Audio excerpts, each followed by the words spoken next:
Hi everyone, welcome to Individuality. Is it that? I completely forgot the name of the podcast. Great start. What's it called again? Individuality Unleashed. It is, okay. I thought, when you panic and you're like, is it individuality or individual? Okay. Hi everyone, welcome to Individuality Unleashed today. I'm Alice Tomasevich. I'm one of our strategic customer success directors here at Wunderkind. And with me today, I've got Janine Quinn from Yours Clothing. So today we're going to talk about the plan for Yours Clothing for 2023 and the successes that you've seen so far, and then where will it go and beyond. Exciting. Great. So to kick things off, so the first thing I wanted to ask you was around the rising digital advertising costs. It's something we know that is very prominent in the industry now. It's being talked about a lot, particularly when we're looking at the state of the economy globally. So how have rising digital advertising costs across the platforms like Facebook, Google, how is that impacting Yours Clothing and the strategy that you're looking to achieve across your marketing spend? Yeah. So obviously our marketing budget has increased for 2023. We are seeing growth still, so it makes sense for us to keep raising that budget. It has become a lot more expensive on those paid channels, paid social, PPC. I think cost per acquisition is going up. We do have strict ROI targets. So we do open up ROI kind of in peak periods. So that's like May to July and then like Black Friday, Christmas kind of time. One thing we're kind of hoping to utilize a bit more is audiences across kind of our database and sharing them with our agencies so they can target. I think retention is going to be a big one for us this year. So as much as we're acquiring new customers, I think sometimes we almost forget that we've got the existing database and we actually want to keep them from defecting. So very much around leveraging that audience segmentation to just essentially get more efficient in how you're planning effectively spend over the coming years. Great. That's definitely something we're seeing across a lot of our clients, particularly when we're looking at their reliance on own channels. We're definitely seeing that going up over time. So it's good to kind of hear it from yourself in terms of that's definitely something that's interesting for Yours Clothing. A big thing that's being talked about at the moment in particular is some of the recent privacy changes that Apple iOS are implementing and will probably continue to implement going forward. How does that affect your approach to digital advertising platforms? I think it is so much harder to start kind of identifying people. I think that's where Wunderkind is really coming in for us. I think with the depreciation of third-party cookies and with all of the privacy changes, it's just going to get harder. So if we are spending all that money getting people to come to our site, we actually want to serve them the correct on-site campaign, make sure they're identified. I think it's probably in the past we've used maybe like a pop-up that just shows to everyone very generic, whereas we've kind of been given this strategy where we can actually identify our customers and make sure the right message is getting across. Perfect. And that's definitely something I want to talk to you in a little while about, the strategy and kind of how we really tailored that for Yours. So we'll definitely come on to that. Given some of these challenges that we've just spoken about, how is that impacting where you allocate your spend across these various channels? So when we think around PPC, when we think around paid social, we're hearing lots of different things from different brands, but one of the things that's a common theme is definitely that rising costs per acquisition. So how are you at Yours kind of combating that? I think as much as we are utilizing paid social and PPC, we probably see that paid social isn't as effective for us now as it has been in the past. So some of that spend has been reallocated to paid ads and Google advertising, just because we are seeing a much more effective return on investment there. When you talk about kind of that ROI, what in particular has been really the standout kind of key efficiency drivers when looking at kind of marketing spend, particularly in a time when we know that budgets are going to be scrutinized because of the weight of the world that's going on at the moment? We know it's a very tough time for everyone. How has that impacted kind of how the senior stakeholders at Yours are allocating budget and kind of getting that across? So obviously budgets are under scrutiny, but we're kind of using that as a way to unlock our own channels. So we've seen a lot of consistency year on year with email campaigns, but I think we're really starting to see kind of the revenue year on year from automated campaigns, which is kind of my side. We're adding a lot of net new to our existing programs, but also kind of optimizing what we already have. I think key for us is once we know something's working, we tend to roll it out across multiple markets and our other brands too. So email is an area I think to watch this year. There's so much potential. And we actually have seen, as much as SMS does cost quite a bit for us to send out, we do see that is a really effective channel for us. So you automatically see that impact from an SMS when we send it out, not just directly from that channel, but also there's a kind of halo effect through the other channels too. We just see a lot more activity on site and sales going up, which is great. I think for us as well, with those kind of own channels, it's a lot easier to personalize. So with paid social and paid search, a lot of the time you have to be a lot more generic, just trying to get customers to site. But once we kind of know you, it's a lot easier for us to recommend, get a bit more personal and show you products you might be more interested in, or talk to you in a way where we know where you are in kind of the life cycle. And I think app is also going to be a huge one for us this year. A lot of our efforts are now going to driving people to the app where we can kind of send notifications, and we seem to have a lot more loyal customer base within the app. Brilliant. So kind of my definitely key takeaway from that you just kind of took us through was all around that personalization piece. And I'm glad you said that, because I think that's so critical, particularly when you're talking about own channels, which as a channel is slightly, that closer to consumer marketing. So that personalization is really at the heart of that, to ensure that when you are sending those communications, they're really speaking to the user at the right time and delivering the right message as well. So I think that's such a great thing that we can help achieve with yours, which is fantastic. How, kind of going back to what we were talking about, the financial economy is not looking its best kind of recently and into 2023. How has that really impacted your approach to navigating certain challenges and headwinds? Andrew, our founder, came out with a price promise last year just to kind of reassure customers in the cost of living crisis that prices aren't going to rise as we've seen in other industries. I think our main message that we like to push is the value and kind of affordability of our clothing for the quality that you do get. I think it's a message that we're probably pushing a lot in our marketing channels at the moment, just to make sure the customer really understands. I think loyalty is going to be a big one for us this year. We're still trying to work out what the Yours loyalty program does look like. We haven't really done anything in the past, but we started kind of like a VIP program last year. So it worked really well for us over Black Friday, kind of rewarding those loyal customers. So I think it'll be interesting to see how that kind of evolves throughout 2023. I think app will be a big part of it, but we're still working out what we're going to do. Yeah, that's good to know. I think that's definitely something I've heard across many different brands that we work with at Wunderkind, is there is such now a push on that loyalty piece, because it's a very saturated market in most industries now. And so really trying to put yourself in the eyes of the consumer as that key differentiator is so important. And I love that price promise. I think definitely with the cost of living crisis, it's a tough time for a lot of people out there. That is such a great key differentiator against those competitors. As we know, it's a very competitive market, particularly on things like price. And going back to kind of, yours is key brand value, quality is so critical. And I know that's something many brands are kind of struggling to get the balance right. So it's good to know it's very much at the heart of kind of the Yours clothing strategy. In your experience, what are some of the key factors that comes to when deciding where to allocate that marketing spend for future years? I think you've got to look at how effective each of the channels is. We're obviously always going to have the largest budgets for kind of that paid social and PPC.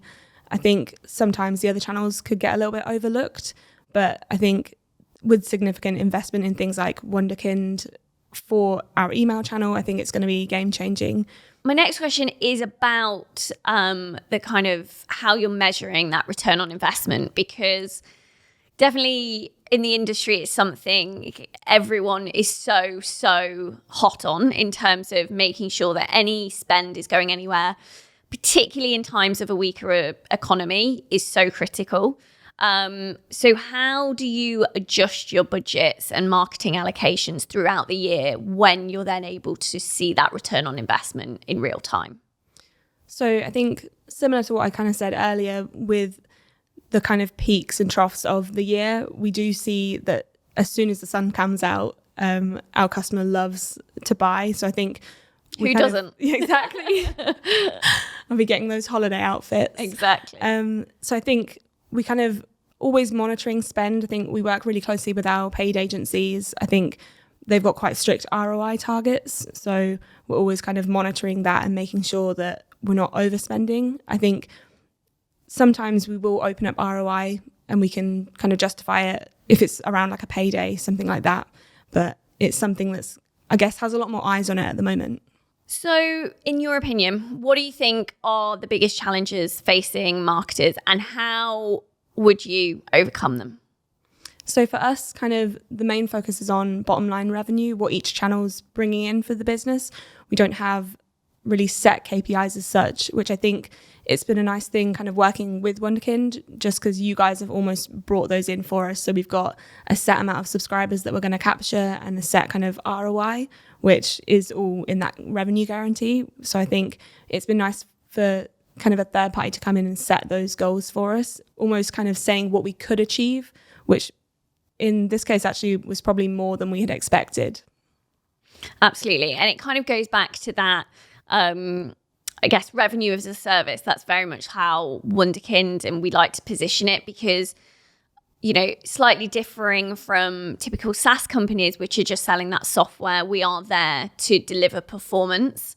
And so that's why I think in a recession in particular, for brands that we work with like yours and many others, it's so critical that we are held accountable, because that's the reason you partnered with us. And so, yeah, that's a great... I feel like the team really care about kind of helping us towards those targets as well. Obviously, it's beneficial for both of us, but I think we can work together to really achieve those. I paid her to say that. Great. And then a couple of just final questions around kind of the broader marketing sphere.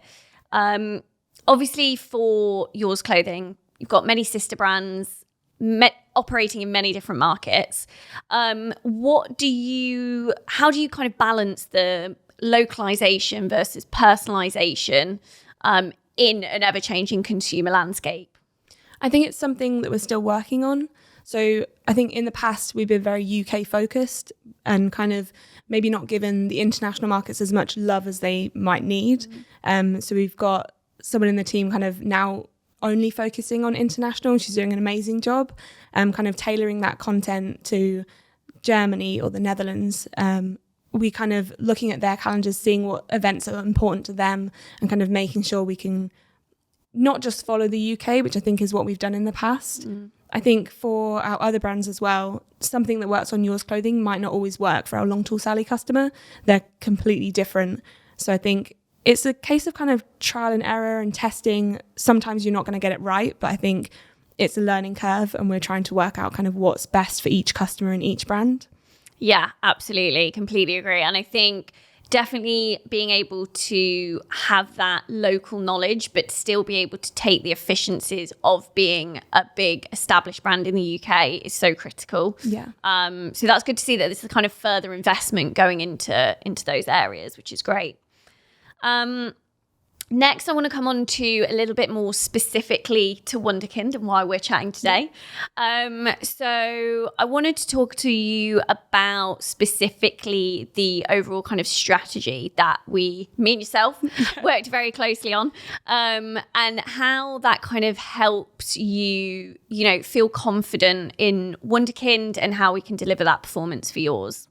I think kind of in the onboarding process, I know that we had made it clear that kind of senior leadership was against kind of on-site email capture. I think in the past, when we have done it, we've done it through different providers who, although they've been very effective and we've managed to kind of grow the database, kind of that, is it intrusive? Is it annoying the customer? Has been kind of what we've been asked, and there's not really been a way for us to kind of combat that. I think it's been a while since we have had anything on the website. It's been hard to sign off, but I think when you guys came to us with the strategy of kind of maybe having a sidebar, it's a little less in your face, kind of what would work well for our brand, and also kind of not making it, I guess, specific to the brand in our kind of style. It looks slick. Since the kind of sidebar's gone on site, I've had different emails from the team going, what is this? This looks wonderful. Love that. Like, when can we get it on the other sites? Amazing. Ria, who's the Long Tall Sally manager, she kind of dropped me an email with a screenshot of it, like, what is this? This is beautiful. Love like, that. Can we do this for Long Tall Sally? I think it's just, it stands out because it's something we haven't done in such a long time. I think it's just exciting, and the team's really kind of getting behind it. That's great. And that's something I personally love to hear, because I worked very closely on that. So that's great. And then as well, when we were working on the strategy together, how did what Wunderkind came to the table with help you get sign off from the senior stakeholders at yours? I think because we'd had the discussion kind of beforehand on like what had been rejected in the past, I think you guys had come to us with ideas that I was really confident to put in front of kind of senior leadership. I think the sign-off process probably would have been a lot harder had we not kind of had that kind of chat about the designs. I think it was actually quite easy to get it signed off, especially with kind of the promises you guys had made about how many subscribers we could help capture. I think it's been a really easy process. That's great. And I completely agree and echo that sentiment. I think it's been the smoothest onboarding personally I've ever seen across my experience. But I think that is such a testament to being incredibly honest with the feedback from your senior stakeholders right from the get-go, which I think really helped us streamline what it could look like for yours. And timeliness of feedback was second to none. I feel like we're quite a small team. We're very like close knit, so I think anything that comes back, we're shouting across the table like, what do you think of this? Like, what feedback have you got? So it's really nice we can all kind of collaborate and make those quick replies to you. Yeah, no, that's great, and we appreciated it. Great. And then I guess just kind of taking a step back a little bit more and talking about the future of Yours Clothing, because that's definitely something I want to cover off today. How do you see that progressing over the next 2 to 3 to 5 years? So I actually think, I've been with Yours Clothing almost 4 years now, and even in that amount of time, the growth has been insane. Some of our best days from that kind of first year are almost our everyday now. So I think also since I've started, when I started it was Yours Clothing and Bad Rhino. We've acquired Long Tall Sally. We launched Pixie Girl last year. I think the growth, I can't see where it would stop. It's amazing to think of what it could look like in 5 years' time, and hopefully it can still be a part of that, just because I think it could be amazing. Yeah, definitely something I'm really excited to see. And we'll be there on the journey with you, which is great. But you can definitely see how it's just continuing to grow exponentially over the next few years. And like you say, expanding the brands, expanding the global market presence. I think, the opportunities are endless. And then one thing I did just want to touch on finally is it's been something that's kind of been in the back of my mind recently is we're actually starting to see in the news around the bounce back of the high street, which I think is quite an interesting narrative, something we haven't really heard or seen since before COVID. And obviously I know yours and some of the sister brands have physical locations. So I just wanted to ask, where do you see that going for Yours Clothing over the next couple of years? And how has it been post-COVID?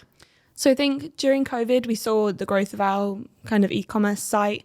I think we probably weren't expecting it to start with, and then the growth was phenomenal. I think stores are still doing really well. We've got over 100 stores at the moment. I think what I'd like to do is kind of maybe work a little bit more closely. I think it's quite siloed at the moment. And though we've seen the growth in both areas, I think when it comes to putting those together, we may be not as good as we can be. So we've just started doing kind of e-receipts in stores, and I want to be able to utilize that data kind of in our other marketing channels, making sure actually if you've bought a coat in our store, I don't want to now advertise you coats. I think there's so many things we could do with it, but we just need to kind of get the ball rolling a bit more.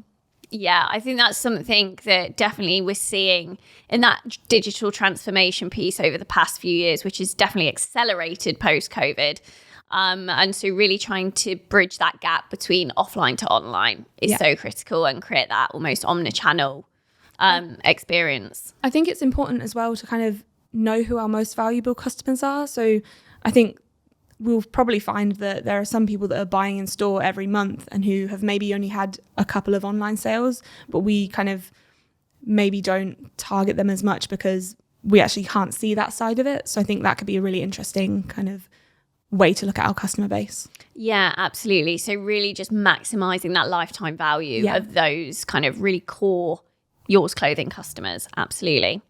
Great. Well, thank you so much, Janine. It's been, as always, an absolute pleasure. And we'll be catching up very soon, I'm sure. Yep.